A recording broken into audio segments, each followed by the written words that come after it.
Now time is here, our goal or our objective is to find out how long the project will take, which means we will make an estimate for the total project duration. That's what actually we are doing here when we're looking at time. And also we would like to look into the work packages that are critical, which means that if anything happens in these work packages, they will have impact on total project duration. So time planning, or if you want, scheduling is the thing we are going to talk about. How many relationships we have? Luckily, there are not really many. So we can cook down all these relationships into only 4. Let's look at them. Now, I told you our starting point is this work breakdown structure. And then we have, these boxes. And let's say we have one work package is called A, and another work package is called B. Now we can ask, what kind of relationship between A and B can exist? One would say, one relation, now think of time. One relationship can say, B can only start if A is finished. So finishing A is a precondition to start B. This is the very first sequential relationship. It's called like this: finish to start. And this is the most common sequential relationship you will find between work packages. And again, it says B can start when A is finished.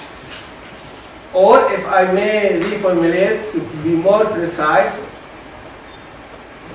the earliest time that B can start is when A is finished. Earliest time. That's why we call it here the earliest time. So this date here, we put here, is the earliest start. The earliest start date of B is when A is finished. Sometimes, because of contextual factors, we add a delay. A delay, which means that the earliest start of B can take place X days after A is finished. So here, actually, what should we write here? This is the early finish for A. Now you can see, we say early start for B can take place X days after early finish of A. Now we can even make it a little bit fancy. We can make it minus X, which means that we say early start of B is minus X days, or X days before early finish of A. This is the most common used sequential relationship, finish to start relationship. Okay, is that all? No, there are other relations. Let's say A and B. Again,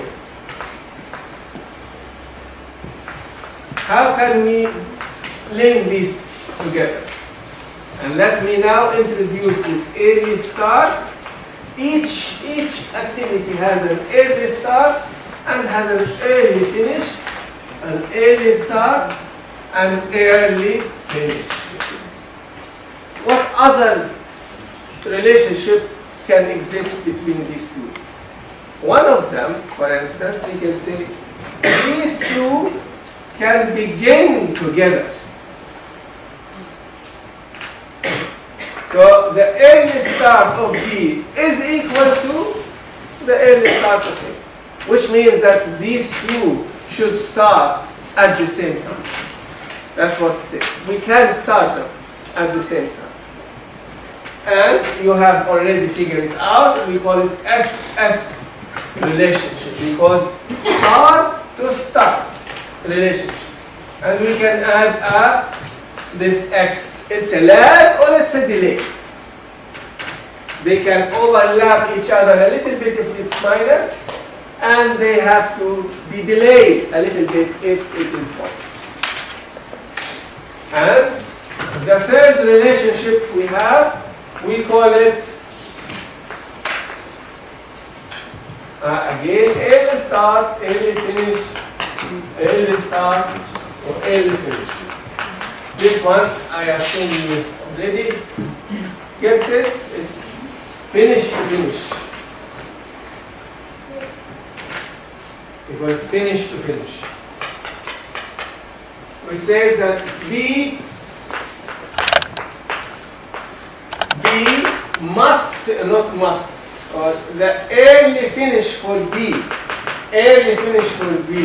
is equal to early finish of. If A is delayed, B will also be delayed. So the finish points will be connected to each other. And again, it might be a delay or a lag. And the final one, which is hardly used, or you will not really find it in many places, it is the start to finish. This one is a little bit weird. This says, when you start A, you have to finish B. So B could have started anytime here, anytime. Could have started here. But at the moment you start another activity called A, this one should be stopped. A typical example, if you, for instance, have, let's say you are working on a road project, and you have one activity which is called like a side road.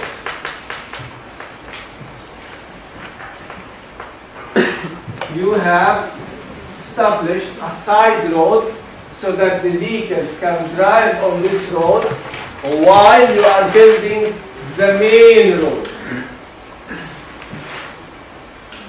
Right?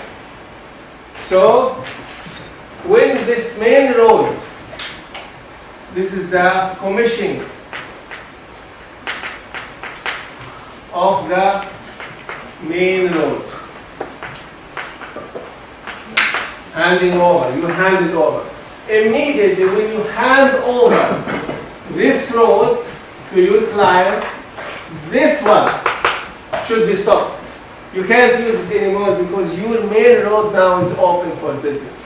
So when you start this, you have to stop this. This is like side road, some temporary system you have while you are making that big system. But at the moment you commissioning this one, you will no need to have this. Then you have to stop it. Then you have to delete it. This is a kind of start to finish relationship. These are the main categories of activities, or sorry, sequential relationship. And then what we do next, as you can see, we have to make a table or a diagram or a network with all these relationships. And then for each one of them, we should define what will be the duration. And now, let me use only duration in days or in weeks or in months. We will not go the difficult way, we will go the right way. Say activity A has a duration of 2 Activity B has a duration of 3. Activity C has a duration of 4, 5, 6, 7.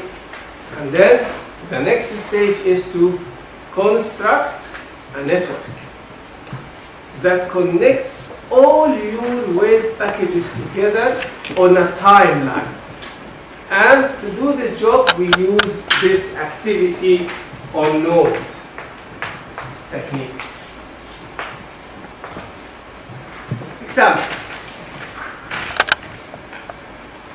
And for simplicity, I will only use finish to start.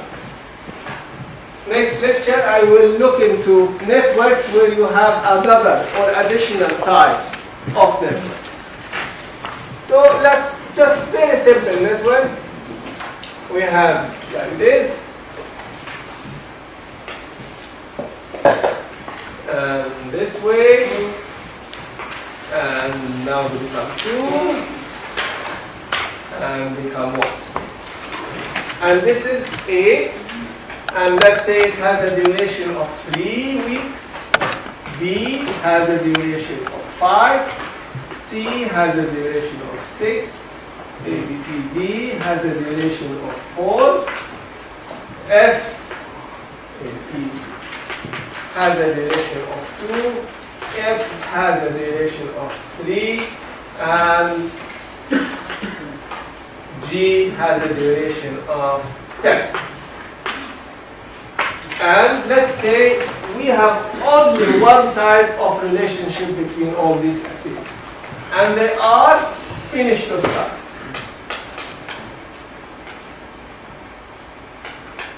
And let's say this is the finish to start 0, and this is the finish to start 0, and this is finish to start 3.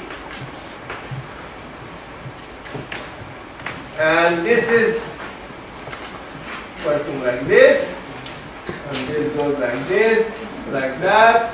Again, finish to start 0, finish to start 0, and here finish to start 1.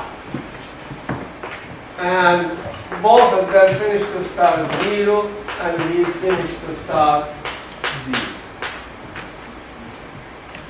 So we converted here the work breakdown structure into a network.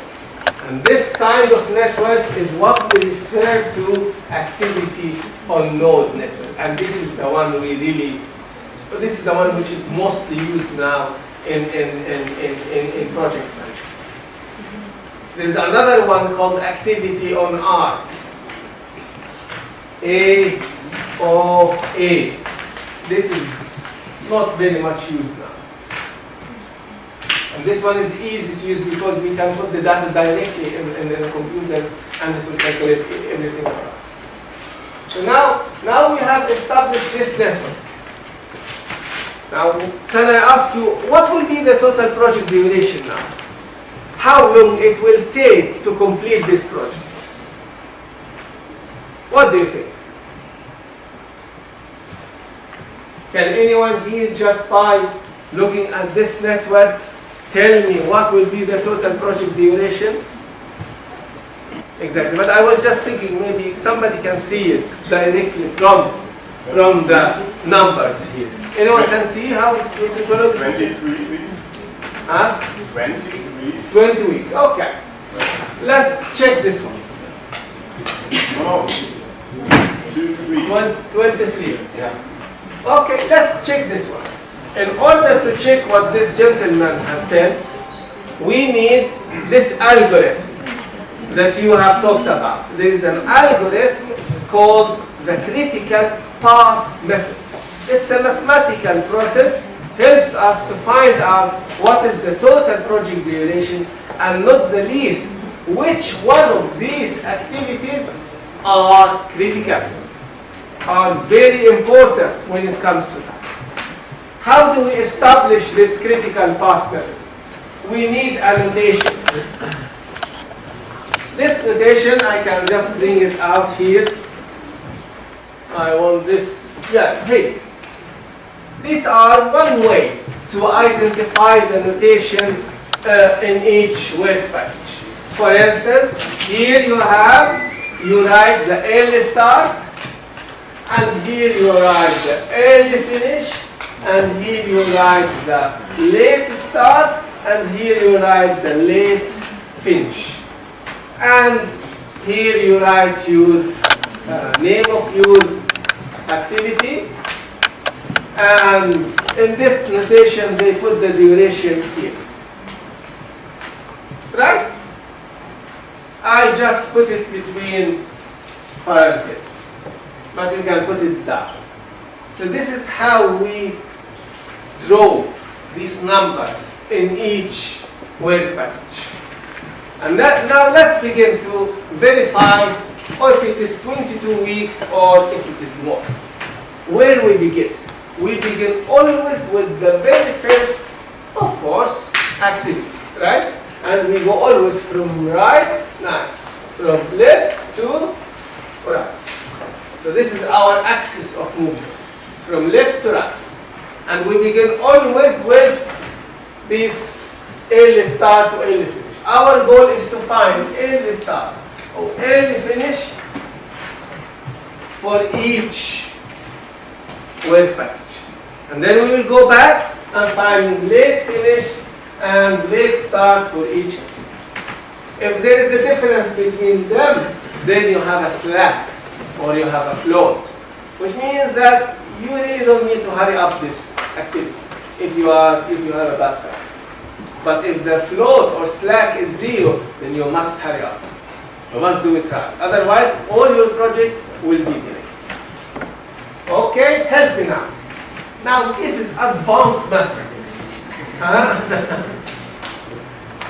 We start with writing 0. And 0 here, there is no week called week 0. You know that? But 0, when we write 0, we mean the beginning of week number 1. The first day of week number 1. That's why we put 0. Like, look at the ruler. It starts with 0. It doesn't start with 1. And that's why we start with 0. And then, what will be the early finish of A? 0 plus 3 is B. What will be the early start of B? 3 plus 0, 3. What will be the early start of C? 3. Just follow the line. 3. And what will be the early start of D? 3 plus 3 is 6. Now we go. What is the early finish of B? 3 plus 5 is 8. 3 plus 6 is 9. 6 plus 4 is 10. Now, what will be the early start of F? Now you have 9 and 10. What should be the early start? Yes, when you go this path, you always select the highest number, which is 10. And 10 plus 3 is 13. Now we look from this side. 8 plus 1 is 9. And here is 9. So these two actually are identical. Then we say the early start is 9. 9 plus 2 is 11. And here we stand between 11 or 13. Which one we should use? We should use always the highest number, which is 13. 13 plus 10 is 23. So yes, it is 23. Correct. But now, which one of these activities are critical? Which means that they have 0 float. We can check that the other way. We will go back and calculate the late finish and the late start. We go back and the late finish for G is equal to the early finish, which means that 23 minus 10 is 13, 13 minus 0 is 13, 13 minus 3 is 10. And we just go back. go. 10 here, 10 minus 4 is 6, and we can wait a little bit. And then we want to find here for C. It becomes 10 minus 0 is 10, 10 minus 6 is 4, right? And what about here? It is 13, we go back. 13 minus 2 is how much? 11. You see, from this line, it's 11. Two options. From F we had 10, and from E the option is 11. Which one we use when we go back? 10, the smallest one. Always, you use the smallest one. And here it will be 10. It's only one link. 11 minus 8 is 10 minus. how much is it? 10 minus. 11 minus 5, of course. How much is it? 10 6. minus. And now look at this. 11 minus 5, how much? 6. But it was finished to start 1, so minus. Is it 10? Yeah. Why? 11 minus 1. But this one is 11, and then you go back. 11 minus 1. Finished to start it was 1. Ah, very good, thank you. I entirely forget about that one. Thank you. 11 minus 1, not bad. You really are good. 10 minus 5 is 5. Yes, thank you. And now we go back. What will be the early late finish of A? Now you have this 5, right? And you have 4, and you have the 6. Which one we use? Are you sure? We need to go back and take into account this 3. 6 minus 3 is 3, or 4, or 5. Of course, it should be 3. 0. So now your critical work packages are A, and why it's critical? Because you see, there is no slack whatsoever. It will start on day 1 and will finish at the end of week 3. This and late start is 0, and late finish is 0. This is no slack whatsoever. What about B? What is the slack of B? 2. 10 minus 8. So here you have 2 days or 2 weeks slack. If you need, you can extend the duration with 2 weeks without losing anything. And here, what is your slack? Is 1. And here, what is your slack? Is 0. Then this is a critical. Of course, this is also a critical. This is not a critical. This is 2. You have a slack of 2. And this is critical. So, in this project, your critical path is A, D, F, G. And your total project duration is 23 weeks. And this technique is what we refer to the critical path method. And this is like a fundamental thing in scheduling. Figuring out how to define or what kind of relationships you need in order to calculate it right. And then the rest, as you can see, is quite easy. This is very important now because a lot of things that we will do after will be based on that, especially when we do control. And we can analyze the situation. What will happen if we extend the duration of C with 2 weeks? What is the impact? And then we will take this after the breaks. So just to recap, these are the major tasks in time planning. You identify sequential relationships between the different activities, and you conduct duration estimation, and we said that we can estimate directly or through estimation of the workload itself in man hours. I'll come back to how we convert from man-hours into a duration in the next lecture. So in this lecture, we just keep ourselves to a duration that has been given. And then we do this scheduling, we establish this network diagram, and we identify total project duration and the critical path and the float for each web package. This is actually scheduling in a nutshell. Now, how do we define the dependencies between web packages? While we say sometimes A can start to, or when we start A, we should finish B, or when we finish A, we should also finish B. There are no exact rules for that, except some generic considerations. We have sometimes something we call mandatory requirements.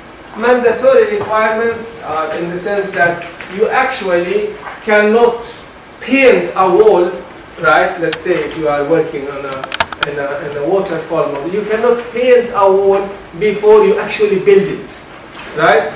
This is a mandatory requirement. Two activities can only be executed after each other. This is the only way. And sometimes we know from best practice that two activities can be done together, or that one of them should be done and then wait for the other one to reveal risks, for instance. For instance, in software applications, usually we do this amendments of documentations together with system testing. We test the system and we upgrade the documentations attached to this system. And sometimes we do that because of external factors. Let's say this in this activity, A is something one contractor has to do it, and B is something another contractor has to do. And this contractor is available in particular time period. Then we say, okay, we start B after A is finished, and we give even some waiting time to make sure that the second contractor or the B contractor will be available. These are the rules that decide what kind of relationships you should have in your plan. And we said you have finish to start with delay or without delay, and you have start to start when two things can start together, and we say we have finish to start, finish to finish with or without delays, and finally start to finish activity. And again, when we do the estimation methods, how do we estimate the durations? We use the past experience, again, analog for expert opinion, analog for mathematical models are used, and we also include the uncertainty of the estimation, usually with the help of this PLO estimation. So the same technique we use in order to include the uncertainty in the estimates, we also use it to include or to compensate for uncertainty in the duration estimation. The result of the first phase of our scheduling method, as you can see, is a table like that. We have activities or work packages, and we define the durations, and we define the predecessors. And we use this one, right? This is the one we use when we want to build the schedule. In many situations, we go directly for this network diagram. We jump over this table. But it is recommended that you build the table first before you go over to the diagram. This is just a very quick some terms that you perhaps it could be an advantage for you to learn. Successors, these are tasks that cannot be started until previous tasks are complete. In this case, D is the successor for B and C, right? You can start this one before these two have started. Predecessors, C and B are predecessors for D. These are just the names we use. A network diagram, this is called a network diagram. It's a display of the relationship between activity. This is also called a network diagram. And you have, of course, series activities. In series activities, you have only finish to start. And you have parallel activities. In parallel activities, usually you have start-to-start relationship.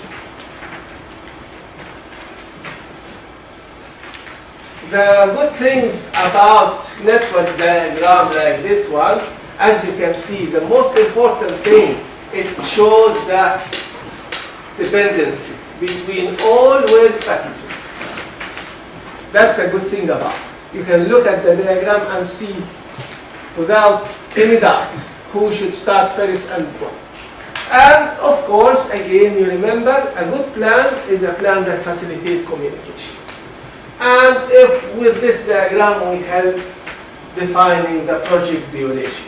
And when we define the project duration, we also define the schedule or the critical path. And when you define the critical path, you ask yourself, which of these activities are very important? Which means that which of these activities we are going to push in resources so that we finish it on that time. So it helps you in resource planning. You know where are your priority. Your priority here is A, D, F, G. This can wait a little bit. This can wait a little bit. This can wait a little bit. There is something called activity on arc versus activity on node. I hate activity on arc. It's confusing sometimes. And nobody really uses it. And if you open any software package, like Microsoft Project, or like Safran, or like Primavera, all of them, they use activity on node. So this is my thing. Activity on node. In activity on arc, you have the nodes, they represent time, start and finish. And the lines represent activity. And there are a lot of limitations concerned or connected to activity on arc structure. But activity on node, your web package is the node itself. And the lines are the relationship between them. And this is how we define the notation. The most important is these two corners. You have early start, early finish. And these two corners, you have late start and late finish. Activity duration can come here. The float can be there. It doesn't really matter. But the corners that are important. Serial activities, as the name says, these are things that has to be done in a sequence. Just finish to start relationship. And activities in parallel, like the name says, you have concurrent or parallel execution of activities. And we have something called merge activity, which means activity D merges. Connects or mix the output of the three previous activities. For instance, here, this is a merge activity. This is a merge activity. This is a merge activity. And we have something called burst activity. A, for instance, is a burst activity. From it comes many other links. And at the end of the day, we have a network, and what we want actually is to find again the critical path. And to study, this will help us to study the consequences of changing something, deleting something, expanding something. What will be the impact on project duration? this is, I would like to take it as an example. How can we analyze a network? And for simplicity, I will only use finish to start. In the next lecture, I will expand it to other. Maybe we can keep these 4 so that you remember, and we try a new network. And now we will construct the critical path and then examine what could happen. And maybe we can use this network, right? And we have A. This is you assign a contract. And then you have B. And this is the design phase. This is market something. And then you do a survey somewhere here. D. This one is a finish to start, I guess. And here you have you study the demographics.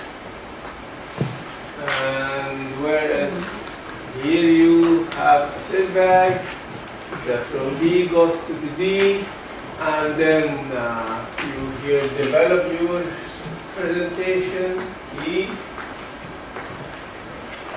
And here you do analysis, F, and right, and at the end you have your presentation. Or let me write just an image. And in order to do this presentation, you should finish with your draft, you should finish with your analysis, and you should finish with your demographics, right? So this is our network diagram, and we got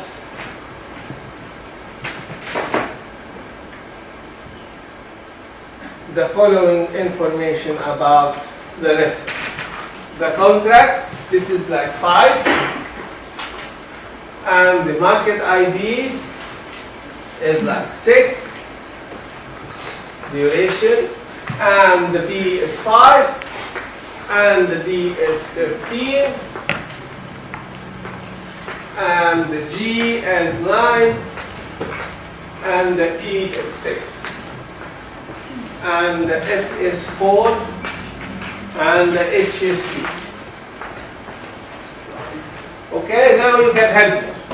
We will figure out what will be the total duration and what are the critical paths. Step by step, we start with Z. 5. This is a burst activity. Then this is a successor. 5, 5. 5 plus 5 is 10. 5 plus 6 is 11.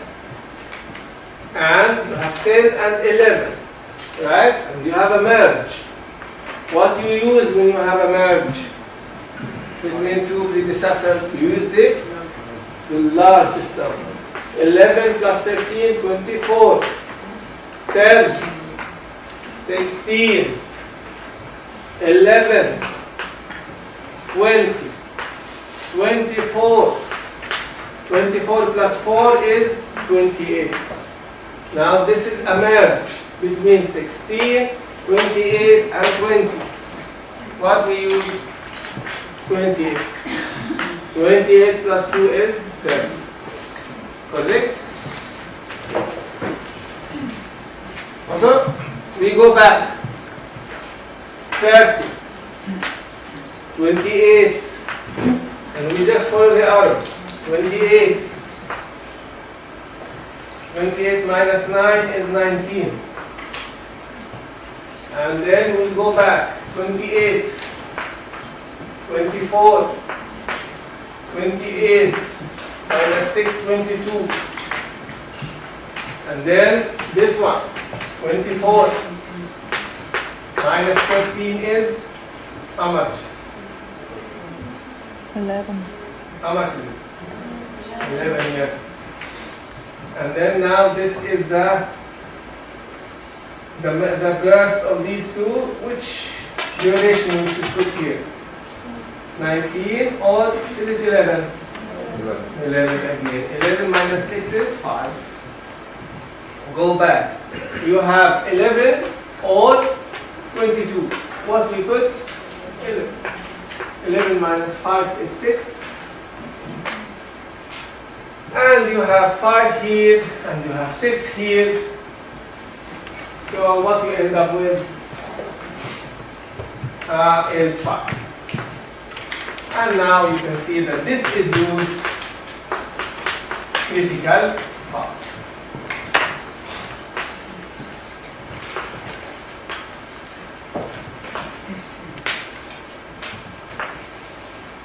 And your total project duration is 30, and your critical path is A. This market, what we call it, C, right? C, and D, and F, and H. Now, if I ask you now, what will be the consequences of, let's say, increasing the duration of B from 5 to 6? What happens if we increase the duration of B from 5 to 6? That is, we discovered that we need actually 6 weeks to develop this. What do you think? What will happen? Anything will happen? Any suggestion? In order to answer that question, what you need to look at is the float. You have a float of 1. So because you have a float of 1, which means that you are free, you have a planning freedom to extend the duration with 1 week. So if you put it 6 here, the only thing that will happen that you will have 11 and 11, and the B become critical. Then by expanding the duration of B with 1 week, you get not only 1 critical path. What you get actually is 2 critical paths. One of them is A, B, D, F, H, and the other one is A, C, D, F, H.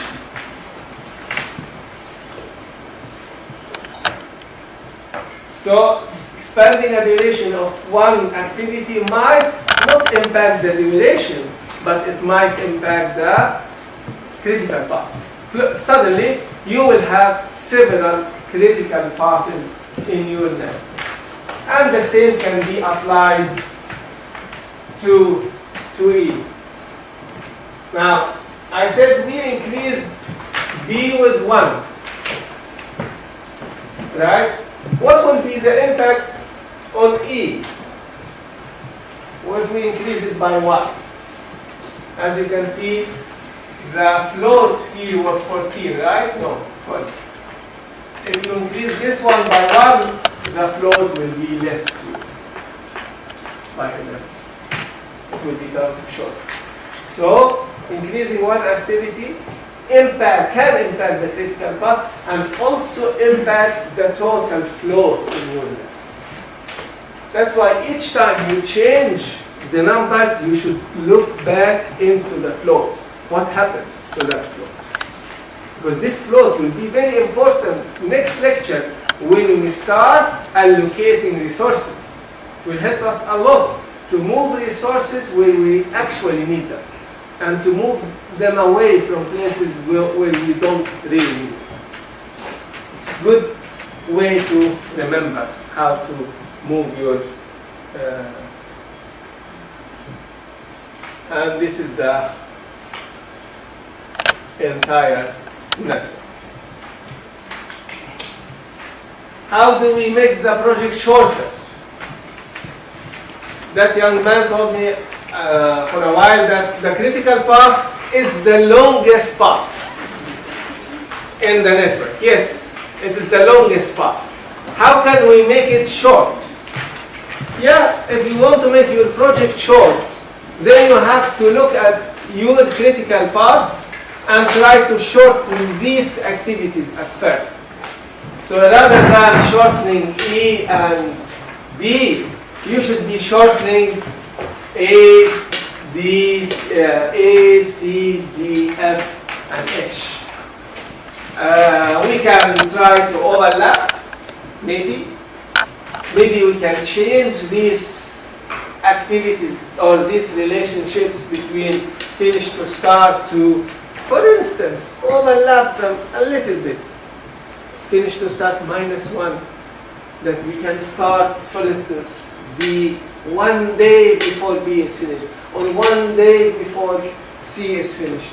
This is the way to speed up your critical path. And when we want to shorten, what is our recommended order? Early task.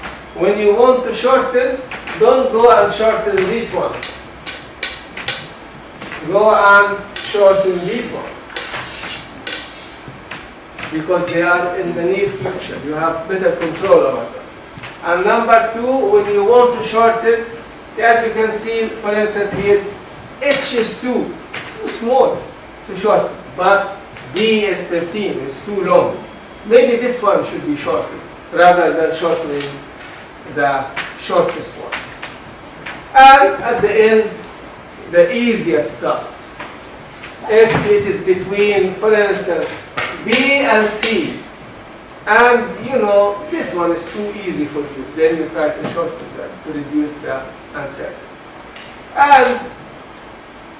And the last option is you shorten the ones that cost you the least to shorten. And in the next lecture, you will learn a technique called crashing.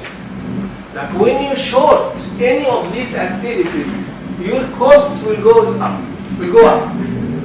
So you will have to select these ones that gives you less cost increase when you want to reduce the total DOH. And this and others will be the subject of the next lecture.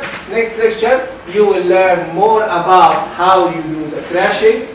You will learn more about how you allocate resources using the critical path to move resources, put resources, calculate resources, and we will look into how you overlap, how you use, or what will be the impact of using other relationships than finish to start. That's all for today.